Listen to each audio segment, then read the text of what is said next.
Good morning વિદ્યાર્થીઓ. છેલ્લે આપણે ખૂણા વિશે ભણી ગયા. હવે આપણે આજે ભણવાનું છે ત્રિકોણ વિશે. તો ત્રિકોણ એના જે શબ્દ છે એમાં જ એનું ગુજરાતી સમાયેલું છે. ત્રિકોણ જેના 3 ખૂણા હોય ને શું કહેવાય? ત્રિકોણ. તો જો આ પહેલો ખૂણો, આ બીજો ખૂણો અને આ ત્રીજો ખૂણો. તો આવા 3 ખૂણાથી બનતી બંધ આકૃતિને શું કહેવાય? ત્રિકોણ કહેવાય. આકૃતિ કેવી હોવી જોઈએ? બંધ. તો આવી બંધ આકૃતિને શું કહીએ છીએ આપણે? ત્રિકોણ કહીએ છીએ. હવે ત્રિકોણ વિશે તો તમે થોડો ખ્યાલ જ હશે, એટલે આપણે સીધું એનું સ્વાધ્યાય ઉપર ચર્ચા કરીએ. તો ભણીએ સ્વાધ્યાય 4.4. સ્વાધ્યાય 4.4નો જે પહેલો દાખલો કરો એમાં એવું કહ્યું છે કે ત્રિકોણ એબીસીની કાચી આકૃતિ દોરો. બિંદુ પી તેના અંદરના ભાગમાં, બિંદુ ક્યુ તેના બહારના ભાગમાં દર્શાવો. શું બિંદુ એ તેના અંદરના કે બહારના ભાગમાં છે એ આપણે કહેવાનું છે. તો સૌથી પહેલાં જે રકમ કહી હોય એ પ્રમાણે કરવાનું. સૌથી પહેલાં શું કહ્યું છે કે ત્રિકોણ એબીસીની કાચી આકૃતિ દોરો. તો જો અમે ત્રિકોણ એબીસીની એ, બી અને સીની કાચી આકૃતિ દોરી દીધી.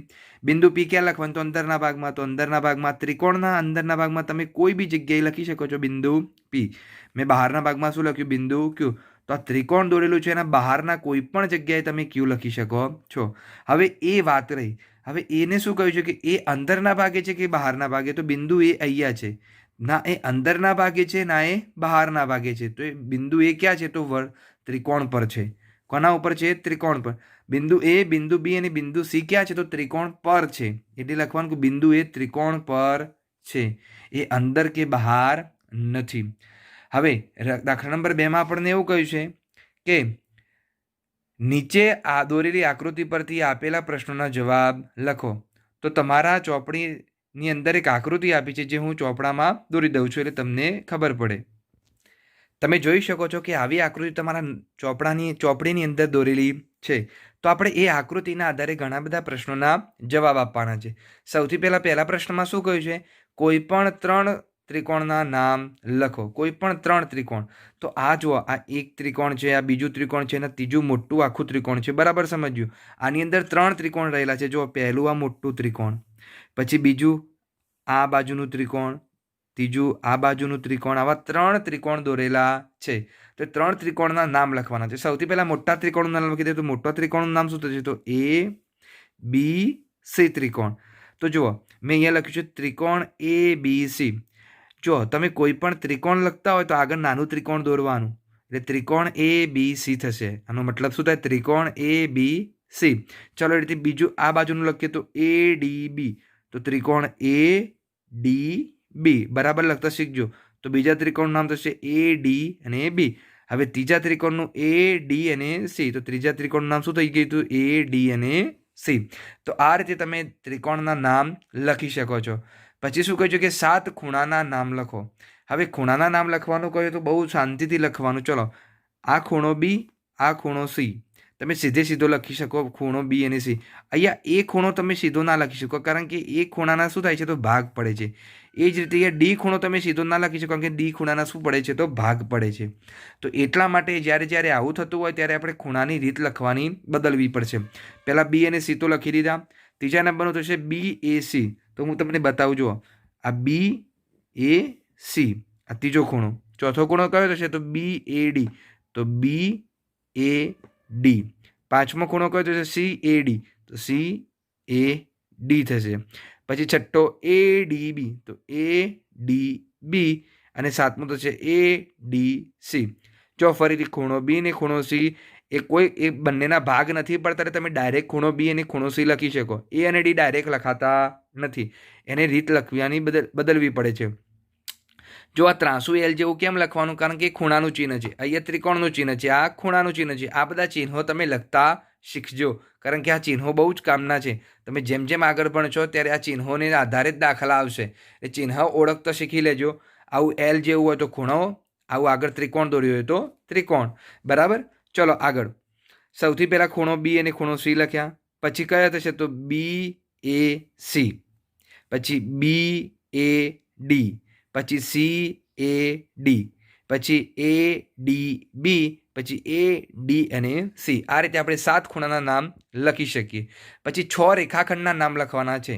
તો 6 રેખાખંડના નામ લખવા તો બહુ જ સહેલા છે. ચલો, પહેલો કયો રેખાખંડ? તો એ બી રેખાખંડ, પછી એસી રેખાખંડ, પછી આખો બીસી રેખાખંડ, પછી એડી રેખાખંડ, પછી બીડી રેખાખંડ અને સીડી રેખાખંડ. જો ફરીથી સમજાવું, એબી રેખાખંડ, એસી રેખાખંડ, પછી ઊભો એડી, આડો બીસી, પછી આટલો ટુકડો લેવાનો તો બીડી રેખાખંડ, પછી આ ટુકડો સીડી રેખાખંડ. આ રીતે તમે 6 રેખાખંડના નામ લખી શકો છો. ચલો ડીમાં શું કહ્યું છે, કયા બે ત્રિકોણમાં બી સામાન્ય છે? તો જેમાં બી સામાન્ય હોય બે ત્રિકોણ લખવાના. તો પહેલું ત્રિકોણ મોટું લખો એ બી અને સી, બીજું લખો એ બી અને ડી. એ ડી બી લખો તો પણ સાચું. બરાબર. તો કયા બે ત્રિકોણમાં બી સામાન્ય છે? તો ત્રિકોણ એબીસી અને ત્રિકોણ એ બી અને ડી. તો આ રીતે તમે ત્રિકોણના પ્રશ્નોના જવાબ તમે સારી રીતે લખી શકો છો. હવે આપણે આગળ ભણવાનું છે ચતુષ્કોણ વિશે. તો ચતુષ્કોણ વિશે ભણવાની શરૂઆત કરીએ. હવે ચતુષ્કોણ કને કહેવાય? તો જેના 4 ખૂણા હોય તેને ચતુષ્કોણ કહેવાય. ચોરસ, લંબચોરસ, પછી સમાંતર બાજુ ચતુષ્કોણ, સમલંબ ચતુષ્કોણ, સમબાજુ ચતુષ્કોણ, આ બધા આગળ તમારે ભણવાના ભાગ આવશે. પણ ચતુષ્કોણની બેઝિક વ્યાખ્યા શું છે કે જેને 4 ખૂણા હોય તેને ચતુષ્કોણ કહેવાય. તો જેના 4 ખૂણા હોય તેને ચતુષ્કોણ કહે છે. તો જો અમે ચતુષ્કોણ દોર્યું છે એ બી સી અને ડી. મેં આમ નામ લખ્યું છે, તમે આમ પણ નામ લખી શકો છો. નામ તમે કોઈ બી રીતે લખો, એના 4 ખૂણા હોવા જોઈએ. 1, 2, 3 અને 4 ખૂણા છે. બરાબર. આ જે મેં તૂટક લાઈન દોરી છે, સામસામેના ખૂણા જોડ્યા છે, એને કહેવાય વિકર્ણો. એ ચતુષ્કોણના શું કહેવાય? વિકર્ણો. ચલો બાજુઓ કઈ થાય? તો એ બી, બીસી, સીડી અને ડી. આ એની બાજુઓ છે. ખૂણા કયા છે? તો એ બી સી અને ડી ખૂણા છે. બિંદુઓ કયા છે? તો એ બી સી ડી. આ એના શું છે? બિંદુઓ છે. વચ્ચેના જે ક્રોસ જેવી લીટી દોરી છે એને શું કહેવાય? એના વિકર્ણ. વિકર્ણની વ્યાખ્યા શું યાદ રાખવાની? સામસામેના ખૂણાને જોડતા રેખાખંડને શું કહેવાય? વિકર્ણ.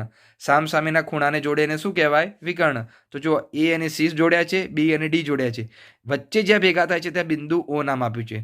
તો આ શું કહેવાય? વિકર્ણો જે જગ્યાએ છેદે છે એ છેદતી જગ્યાને શું કહેવાય? બિંદુ ઓ. હવે આ માહિતી લઈને હવે આપણે આગળ સ્વાધ્યાય 4.5ની ચર્ચા કરીએ. ચલો સ્વાધ્યાય 4.5માં આપણને પહેલો દાખલો એવું કહ્યું છે કે ચતુષ્કોણની કાચી આકૃતિ દોરો, તેના વિકર્ણો દોરી તેના નામ આપો. વિકર્ણો એકબીજાને ચતુષ્કોણના અંદરના ભાગમાં છેદે છે કે બહારના ભાગમાં? સૌથી પહેલાં તમે એક ચતુષ્કોણ દોરી દીધો. ચતુષ્કોણ દોર્યા પછી શું કરવાનું? તો એની આકૃતિ દોરી દીધી. આકૃતિ દોર્યા પછી શું કર્યું? તો એને મેં વિકર્ણો જોડી દીધા. PQRS ચતુષ્કોણ દોર્યો. તમે કોઈ બી રીતે દોરી શકો છો. એને 4 ખૂણા હોવા જોઈએ. હવે એના વિકર્ણો દોર્યા તો વિકર્ણો કઈ બાજુ મળ્યા? અંદરના ભાગે મળ્યા કે બહારના ભાગે? તો આપણને વિકર્ણો અંદરની બાજુ મળ્યા છે. એટલા માટે આપણે શું કહીએ? તો અંદરના ભાગે વિકર્ણો મળે છે. આટલું જ કરવાનું છે. કંઈ ભારે નથી, બહુ જ સહેલું છે. ચલો આગળ દાખલા નંબર 2માં શું કહ્યું છે કે ચતુષ્કોણ KLMN ની કાચી આકૃતિ દોરી. હવે કહો. તો પહેલા KLM અને N ની મેં કાચી આકૃતિ દોરી દેજો. KLM અને N તમે કોઈ બી રીતે આકૃતિ દોરી શકો છો. શું કહ્યું છે કે સામસામેની બાજુઓની 2 જોડ. તો સામસામેની બાજુઓ કઈ થાય? તો ધારો કે આ બાજુ લ્યો તો એની સામેની બાજુ આ બાજુ થશે. જો આ બાજુ લ્યો તો એની સામેની બાજુ આ થશે. સામસામેની, ધારો કે તમારી સામે ઊભું રહ્યું હોય તો તમારી સામે કઈ રીતે ઊભું રહે તમને એટલું મગજમાં વિચારી લો તો પણ તમને આ પ્રશ્નના જવાબ આવડી જાય. તો ચલો હું એક KL બાજુ લઉં તો એની સામેની બાજુ કઈ થાય? તો MN. તમે NM લખો કે MN લખો, બંને સાચું છે. તો જો પહેલી બાજુ KL અને NM અથવા તો MN. હવે જો બીજી બાજુ KN લ્યો તો એની સામેની બાજુ કઈ થાય? તો L અને M. તો જો અમે KN લીધી તો બીજી કઈ થશે? L અને M. સામસામેના ખૂણાના 2 જોડ. સામસામેનો ખૂણો તો એ ખૂણો K લ્યો તો એની સામેનો કયો થાય? M. અને L લ્યો તો એની સામેનો કયો થાય? N. તો લખવાનું ખૂણો K અને ખૂણો M. એ જ રીતે ખૂણો L અને ખૂણો N સામસામેના ખૂણા થશે. ચલો અહીંથી આગળ પાસેની બાજુઓની 2 જોડ. પાસેની બાજુ કને કહેવાય? તો જો આ KL બાજુ લઉં તો એની પાસેની બાજુ કઈ થાય? તો LM. બરાબર યાદ રાખજો. જો હું KL લઉં તો એની પાસેની બાજુ કઈ થશે? તો LM. તો આપણી પહેલો જવાબ KL ની પાસેની બાજુ કઈ થશે? L અને M. એ જ રીતે KN ની પાસેની બાજુ કઈ થશે? તો MN. બહુ જ સહેલું છે, કોઈ ભારે નથી. પાસેની એટલે જે બાજુ લ્યો એની અડીને જે બીજી લીટી આવતી હોય એ એની પાસેની બાજુ થશે. સામસામેની તો બહુ સહેલી છે. ચલો KL લ્યો તો બીજી LM અને KN લ્યો તો NM. આ રીતે તમે 2 જોડ લખી શકો છો. પાસેના ખૂણા તો K અને L પાસેના ખૂણા કહેવાય. L અને M પાસેના ખૂણા કહેવાય. M અને N પાસેના ખૂણા કહેવાય. એ જ રીતે N અને K એ પણ શું છે? તો પાસેના ખૂણા કહેવાય. લખવાનું કઈ રીતે તો હું તમને એકવાર બતાવી દઉં છું. તમે આ રીતે લખશો એટલે તમારા બધા જવાબ મળી જશે.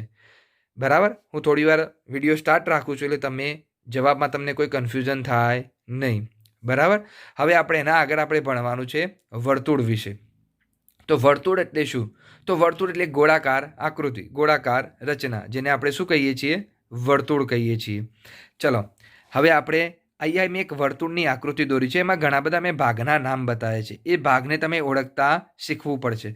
સૌથી પહેલાં તો જો વચ્ચે જે ટપકું કરીને મેં ઓ લખ્યું છે, વર્તુળનું શું છે? તો કેન્દ્ર છે. વર્તુળનું શું કહેવાય? કેન્દ્ર. કેન્દ્રમાંથી જે અડધી લીટી દોરેલી હોય એને શું કહેવાય? ત્રિજ્યા. અને ત્રિજ્યાને હંમેશા સ્મોલ આર વડે દર્શાવવામાં આવે છે. ધારો કે હું અહીંયા બિંદુ નામ લખું એ, તો ત્રિજ્યા શું થશે? ઓ એ. બરાબર સમજ્યો? ઓ એ શું થઈ ગઈ? આપણી ત્રિજ્યા થઈ ગઈ. ચલો એ જ રીતે વર્તુળના કેન્દ્રમાંથી પસાર થતી સીધી લીટી જે વર્તુળના એક છેડાથી બીજા છેડાને ટચ કરતી હોય. બરાબર સમજ્યો? વર્તુળના કેન્દ્રમાંથી પસાર થતી સીધી લીટી કોઈ બી રીતે દોરો, તમે આડી દોરો, ઊભી દોરો, પણ એ વર્તુળના કેન્દ્રમાંથી પસાર થતી તેને શું કહેવાય? વ્યાસ. અને વ્યાસને સ્મોલ ડી વડે દર્શાવવામાં આવે છે.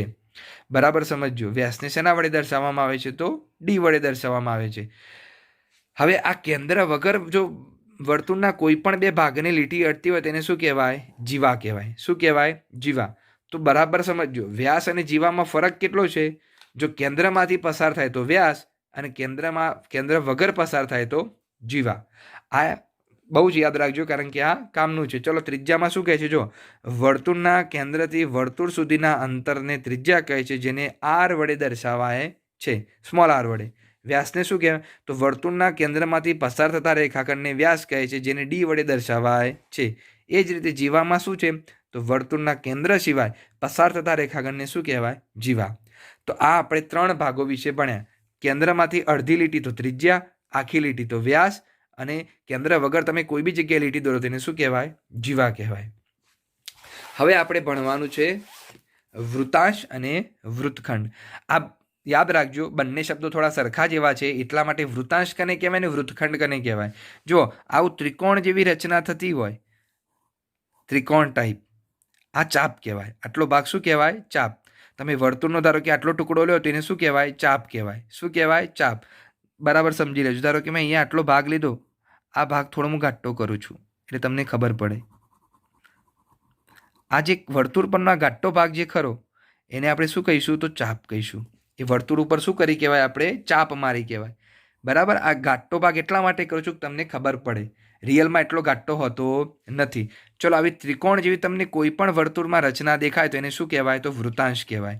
અને આવી લીટી દોરી, જીવા દોર્યા હોય અને એના અંદરનો ભાગ બતાવવાનું કે તેને શું કહેવાય? વૃત્તખંડ કહેવાય. બરાબર સમજ્યો? ત્રિકોણ જેવું હોય તો વૃતાંશ, અને જીવાની અંદર આવો છાयांકિત ભાગ કર્યો હોય તો વૃત્તખંડ.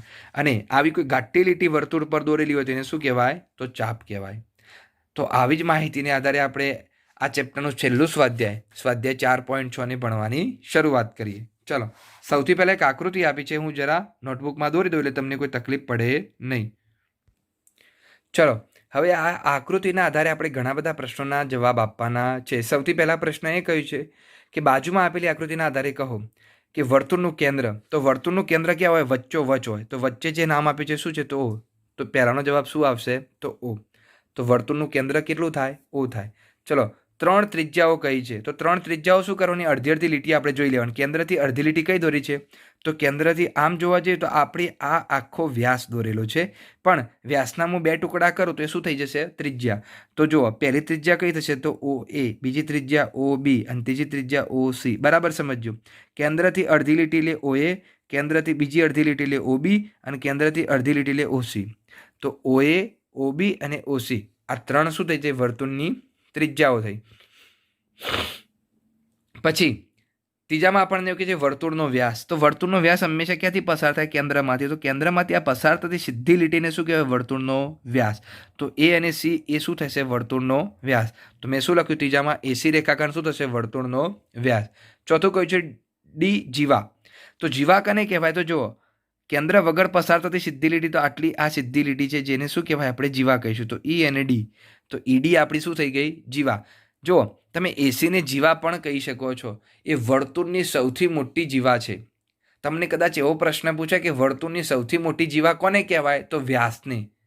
વ્યાસ શું છે, તો વર્તુળની સૌથી મોટી જીવા છે. તો ઈડીની સાથે સાથે હું એસી જવાબ લખું તો કોઈ ખોટું આપે નહીં, પરંતુ આપણે અહીંયા એકલું ઈડી જ રાખવાનું. બીજી, કારણ કે આપણે એસીને વ્યાજ સમજીએ છીએ, તો ઈડીને આપણે એકલી જીવા સમજવાની. તમે એસીને જીવા લખશો તો કોઈ ખોટું આપશે નહીં. હા, પરંતુ ઈડીને વ્યાસ લખવાનો નહીં, કારણ કે ઈડી વર્તુળના કેન્દ્રમાંથી પસાર નથી થતી. વ્યાસની વ્યાખ્યા યાદ રાખજો, વર્તુળના કેન્દ્રમાંથી પસાર થાય તો જ વ્યાસ. બરાબર, એમનેમ વ્યાસ કહેવાય નહીં. આ ઈડી જે રેખાખંડ કરો એ કેન્દ્રમાંથી પસાર નથી થતો, એટલા માટે એ જીવા છે. અને એસી જે ખરો એ વર્તુળના કેન્દ્રમાંથી પસાર થાય છે, એટલા માટે શું છે, તો વ્યાસ. અને વ્યાસ જે ખરો એ શું હોય, તો વર્તુળની સૌથી મોટી જીવા હોય. ચલો આગળ. અંદરના ભાગના બે બિંદુઓ. તો તમે વર્તુળની અંદર કયા બિંદુઓ છે, તો પી અને ઓ. તો બિંદુ પી અને બિંદુ ઓ એ શું છે, તો વર્તુળના અંદરના ભાગના છે.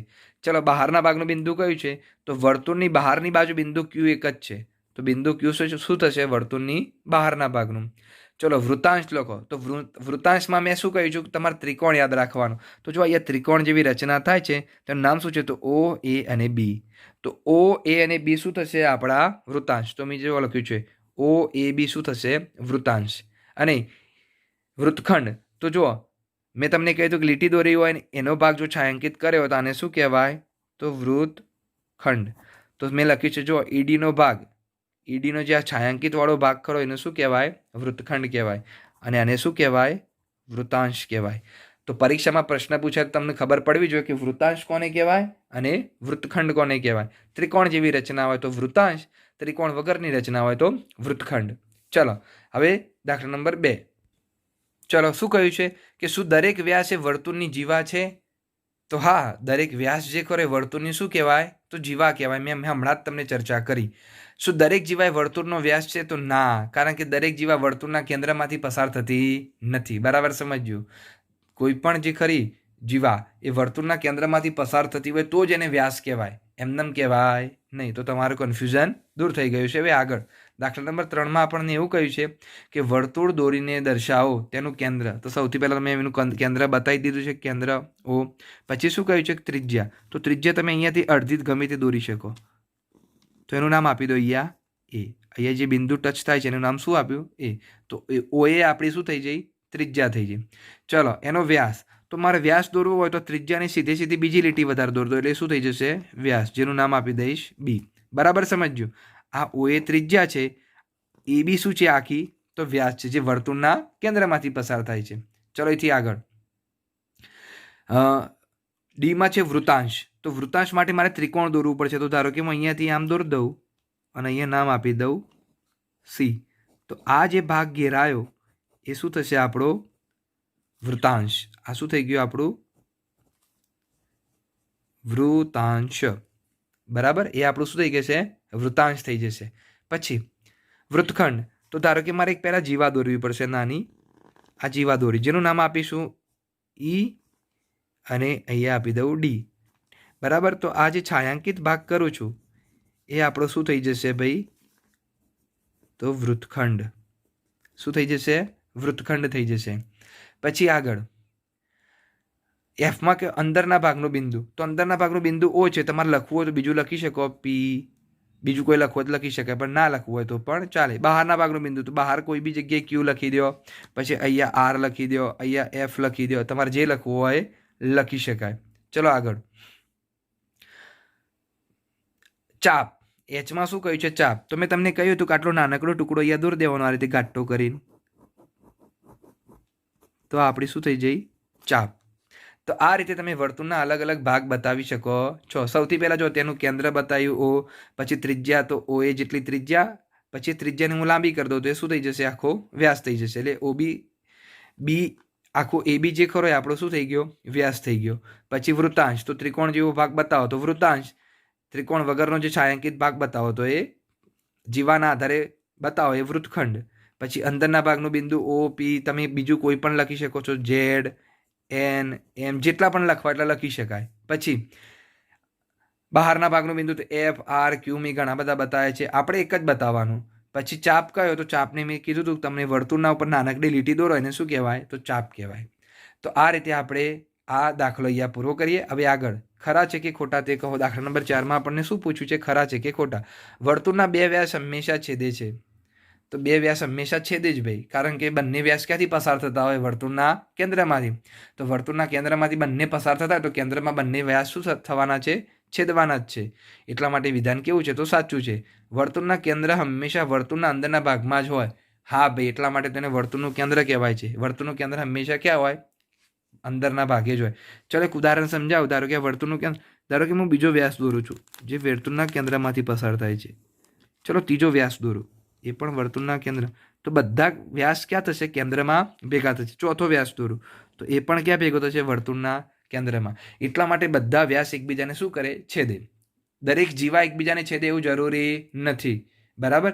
જો મેં એક અહીંયા જીવા દોરી છે, બીજી જીવા અહીંયા દોરું, ત્રીજી જીવા અહીંયા દોરું, તો આ બધી જીવાઓ એકબીજાને છેદતી નથી. તો આટલું યાદ રાખજો, દરેક વ્યાસ છેદે, દરેક જીવા છેદે એવું જરૂરી નથી. તો આપણે આ ચેપ્ટર અહીંયા પૂરું કરીએ. આ ચેપ્ટરની સ્વાધ્યાય પોથી તમારે પેન્સિલથી પૂરવાની રહેશે, જેથી કરીને કોઈ ભૂલ પડે તો તમે ભૂસવીને ફરીથી લખી શકો. ઓકે, તો આપણે આ લેક્ચર અહીંયા આપણે પૂરો કરીએ. Thank you. જય હિન્દ, જય ભારત.